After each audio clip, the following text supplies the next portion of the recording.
Big Brother, mainstream media, government cover-ups. You want answers? Well, so does he.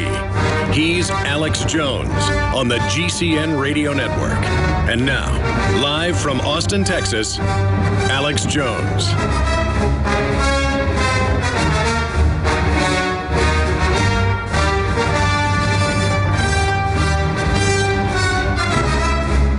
We got Max Kaiser on the transmission tomorrow. We got Gerald Celente with a big breaking trend with a bunch of stuff and intel on the dead bankers joining us Friday with our incredible InfoWars team. Some of the best team in media and research out there doing a great job, and it is a war room. We are literally here like Ender's Game attacking the New World Order's main planet. And it is for real, ladies and gentlemen. It is not a joke.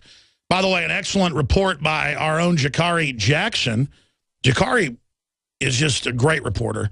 And here is his report. GoPro Superman will come back with a ton of breaking news after that.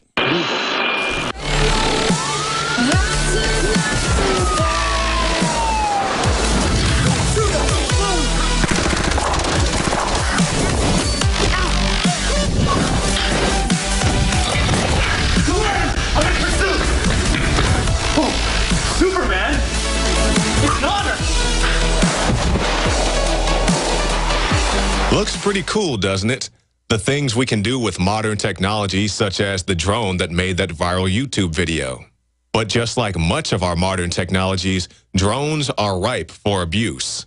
When is a drone picture a benefit to society? When does it become stalking? When does it invade privacy? How close to a home can a drone go? I'm in my home and there's a demonstration out front and I go to peek out the window and there's a drone facing me.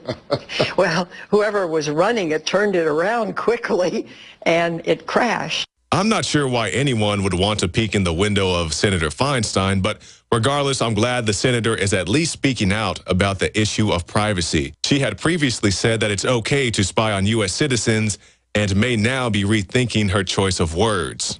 Don't get me wrong, though, there are plenty of harmless uses for a drone, such as land surveying or making YouTube videos.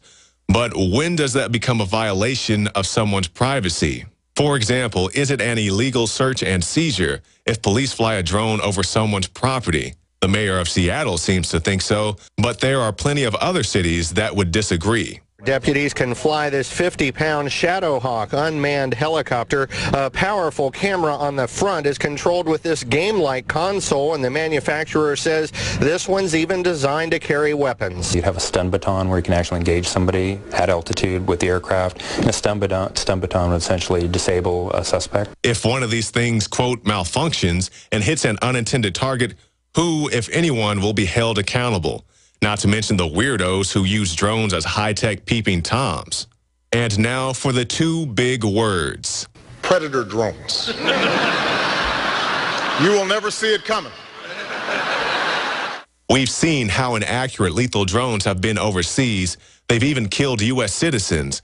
So why on earth would anyone want to bring these things to the States? It is great to see American machines helping to promote peace abroad. So then tell me, why can't we use these machines here at home? Why is America so robophobic? So in closing, if you're innocently filming a class project or trying to find the best place to install a pool on your land, then go ahead. But remember, while we're busy watching YouTube videos, they're busy watching us. You can find more reports at Infowars.com. And the big issue, the rest of the story is it's about an autonomous army that the globalists control, cutting the general public and humanity out of the equation. They've been trying for thousands of years to turn soldiers into robots. Well, now they're just getting rid of the soldiers and bringing in the robots or putting chips in the brains of special forces. They now admit that's going on. I told you 15 years ago I was told by people in special forces that they were being inducted and offered programs for brain chips. A lot of the troops have been given tracker chips already, and that's finally come out in the news. We're not in Kansas anymore. All right, huge breaking news, a ton of it coming up. Then your phone calls straight ahead. We'll be back. Introducing Pro One. All of your filtration in one system, portable, on the go. No more do you have 2 or 3 filters to just reduce sodium fluoride. You have a system that cuts out the sodium fluoride and up to 95% of hydrofluorosilicic acid. Advanced manufacturing technology combines silver-impregnated white ceramic with new Aquamedics advanced media for removal of fluoride and other heavy metals, all in one filter element. It is the only one that does it, and out of the gates, we have it discounted at 10% off with promo code WATER. This is the only system that in one unit helps reduce or remove pesticides, herbicides, chloramines, ammonia, and chlorine, hydrofluorosilicic acid, the most common form of fluoride not covered by other fluoride filter brands, and sodium hexafluorosilicate. Get your Pro Pure with the new Pro One filters today at InfoWarsStore.com or by calling 888-253-3139.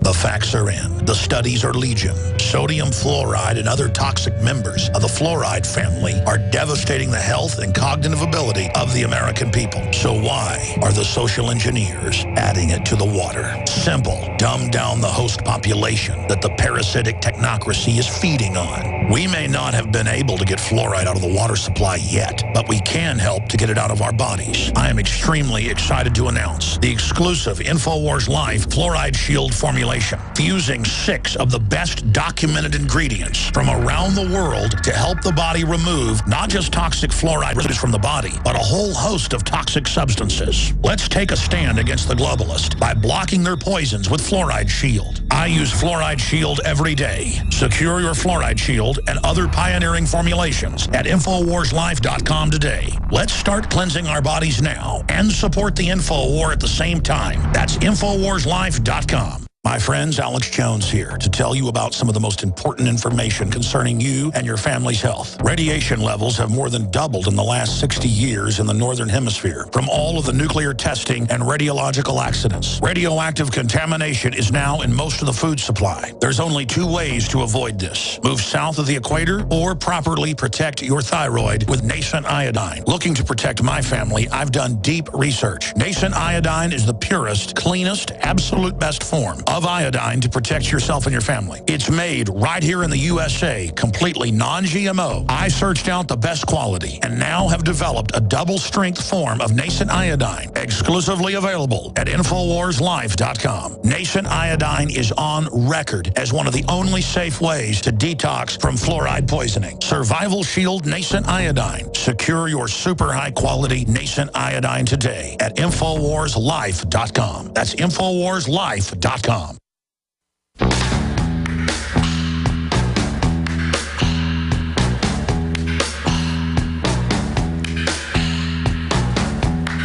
Waging war on corruption. It's Alex Jones. It's the time of the season when love runs high. In this time, give it to me easy and let me try with pleasured hands to take you in the sun to promised lands, to show you everyone it's the time of the season for loving. That's the Zombies bringing us in.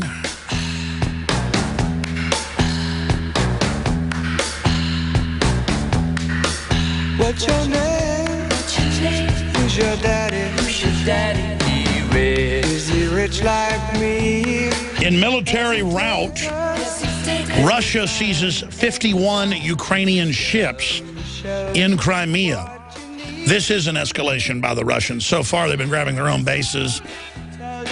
But now they're saying that ships that were docked in that area of the Ukraine are theirs. And I guess that's part of the ongoing sanctions war.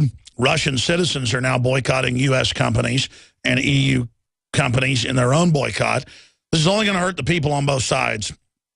And they've kicked the Russians, obviously, 2 days ago out of the G8, which is a new Cold War kickoff for everybody to know.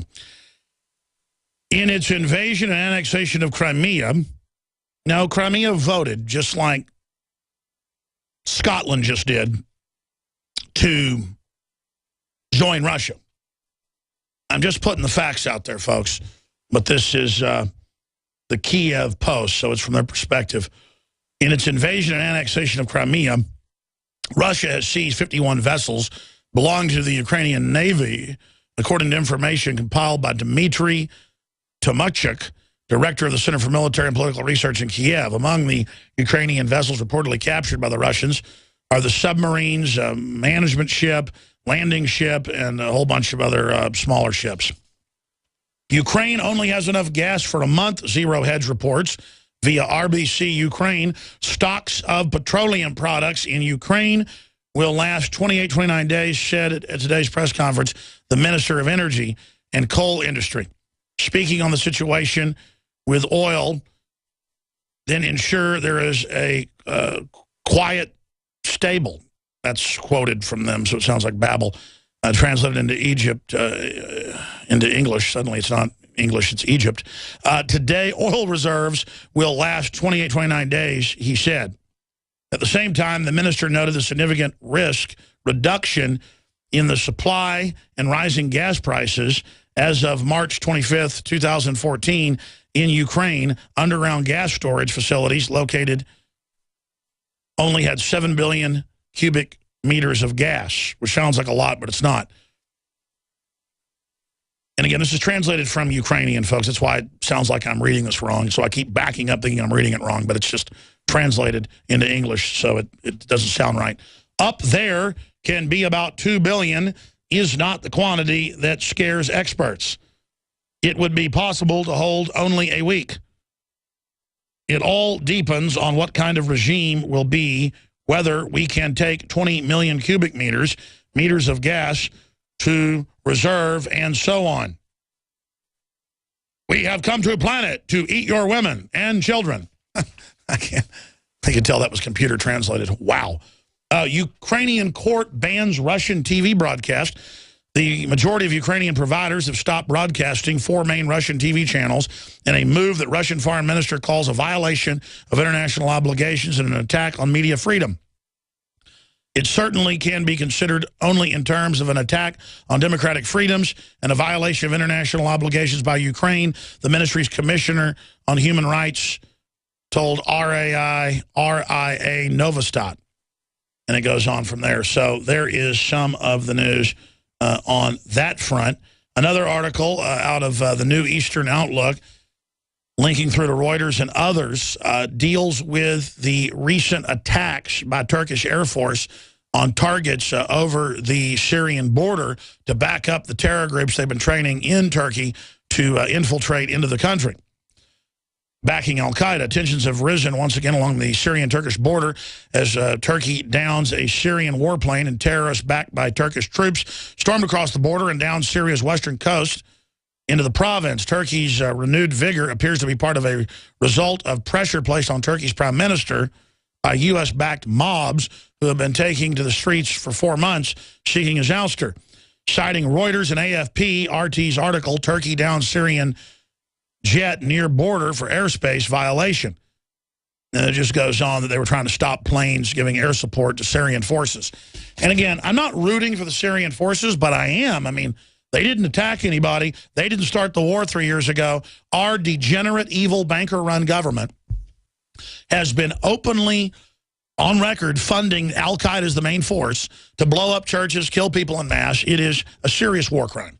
By any Geneva Convention, common sense, Magna Carta, Bill of Rights, Constitution, Monroe Doctrine, any way you look at it, it is so evil that we are involved in this.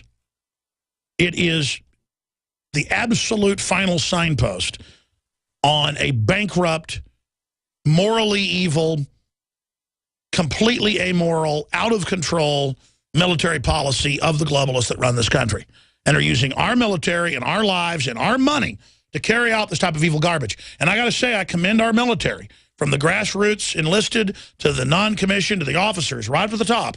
They said, we are not going to train any more al-Qaeda at these bases inside Western Iraq to infiltrate into Syria. It had been mainly British and South African and other special forces and Qatari and Saudi Arabian training the al-Qaeda forces.